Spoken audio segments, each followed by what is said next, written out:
low calorie dense foods. That is the key to you staying on your diet forever.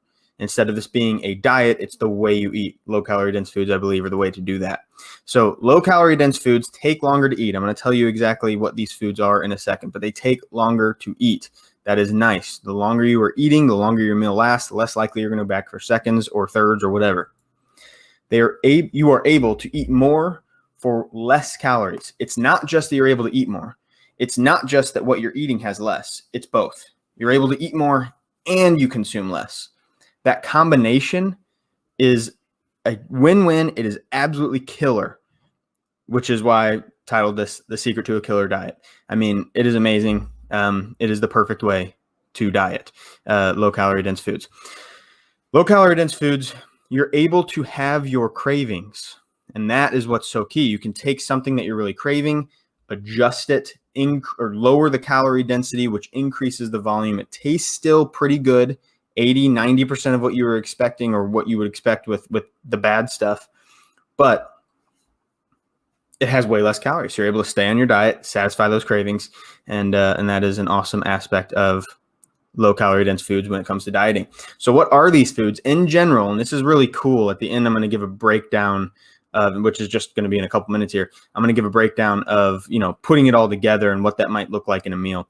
So in general, lean proteins, chicken, lean ground turkey, very lean cuts of beef or ground beef. It's not going to be things like pork or fatty cuts of beef or high fat things, because fat has so many calories in it. And I'm not saying to completely avoid fat, but in general, you are going to have a lower fat diet when you have low calorie dense foods, simply because fat is not low calorie dense. It is very high calorie dense. It can be healthy, but we got to be careful with the calories. So eye of round steak, sirloin, top round steak, these are the leanest typically. I think sirloin tips still fall in that category, but usually anything with sirloin, eye of round, top round in there is going to be a good, lean, safe bet. 90% at least lean on the ground meat. So preferably ground turkey. I mean, if you really can't, give it a chance. A lot of people say they can't do it, but they've tried it once.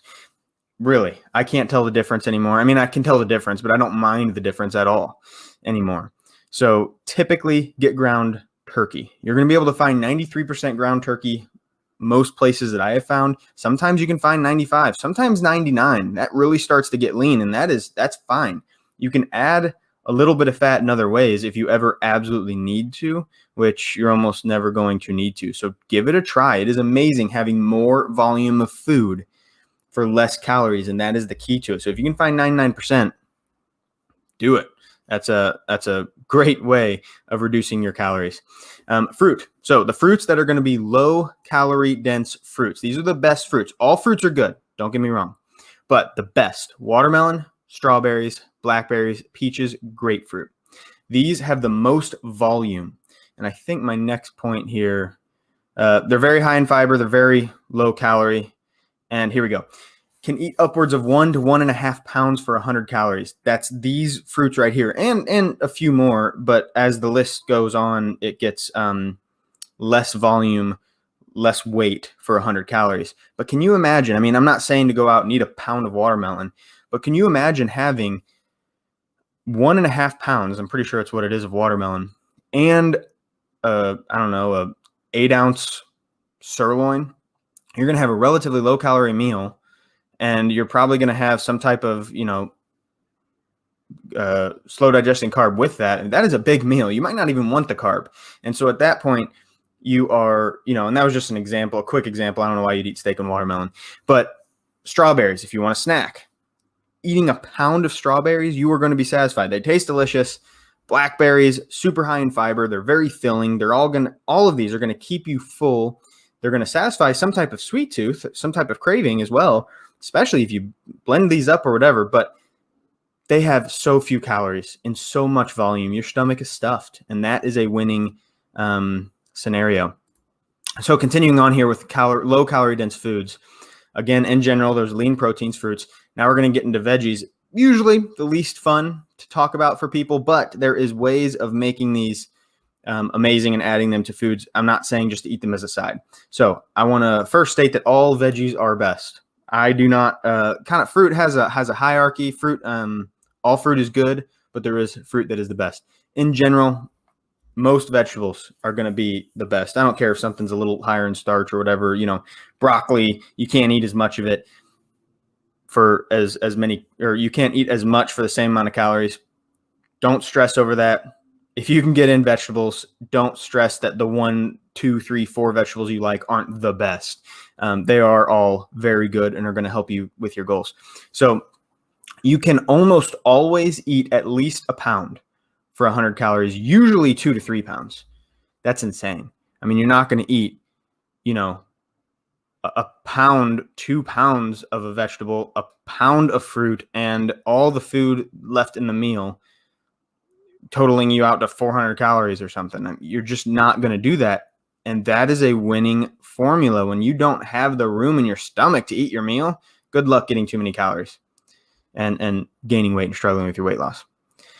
Spinach, fantastic, is one of my favorites, and that is because you can eat 1.5 pounds for 100 calories and it has 13 grams of protein. It doesn't sound like a ton, like 13 grams of protein, but think about that. That's in 100 calories.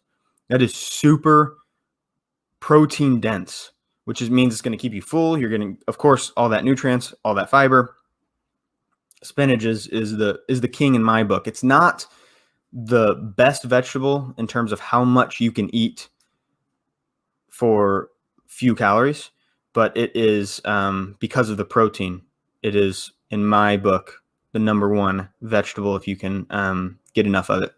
And seriously, it's hard to eat a lot of it. I mean, that stuff just takes up space, and you can eat a lot for very few calories. So 500 calories is 65 grams of protein. You're never going to have, I mean, however many pounds that is of spinach. I don't know, maybe you can, but you're never going to eat 500 calories of spinach. But I'm just showing you that 13 grams might not feel like a lot. 65 obviously feels like a ton, and that's just in spinach. Imagine putting that spinach, imagine adding some chicken to that in a wrap or something. We're about to put it all together, and I'm going to show you what that looks like. That could be this slide right here. Yes, putting it all together. So imagine a low-carb wrap. Those are usually somewhere around 100 calories. A romaine lettuce wrap on top of that. That would be the next layer.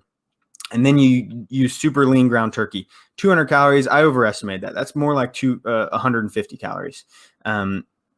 Lots of spinach, onion, green pepper, jalapeno.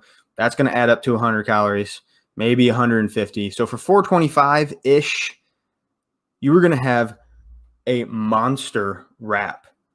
And that's just an example. You can do this with so many things, but I want you guys to understand how powerful it is to eat low-calorie dense foods. You are going to be stuffed. I cannot describe to you how big this particular meal would be. I hope you can envision it yourself.